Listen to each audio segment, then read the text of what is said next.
NEET தேர்வு ரத்துனாங்க, இது வரைக்கும் ரத்தே இல்லை. இப்ப முதலமைச்சர் கை விரிச்சிட்டாரு. நீதிமன்றத்தில் இருந்தனால நீதிமன்ற தீர்ப்பை எதுக்க முடியலன்னு நாங்களும் தான் அதான் சொல்லிட்டு இருந்தோம். அண்ணா திமுக ஆட்சியில அதான் சொல்லிட்டு இருந்தோம்.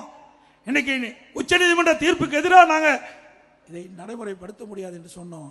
ஆனா வேண்டுமென்றே திட்டமிட்டு ஒரு தவறான தகவலை பரப்பி இளைஞர்களையும் பெற்றோர்களையும் ஏமாற்றி வாக்குகளை பெற்றுவிட்டு திராவிட முன்னேற்ற கழகம் வந்தா ஆட்சி அமைந்தவுடன் முதல் கையெழுத்து நீட் தேர்வு ரத்துன்னு சொன்னாங்க. இன்றைய முதலமைச்சர் சொன்னால், உதயநிதி ஸ்டாலின் சொன்னாங்க, இன்னைக்கு என்ன எங்களால முடியாது, ஏன்னா உச்ச நீதிமன்றம் தீர்ப்பு. அதைத்தானே நாங்களும் சொன்னோம்.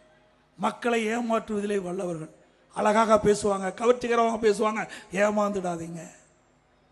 அது மட்டுமல்ல, திரு உதயநிதி ஸ்டாலின் சொன்னார் நீட் தேர்வை ரத்து செய்வதற்கு ரகசியம் இருக்குன்னு சொன்னார்.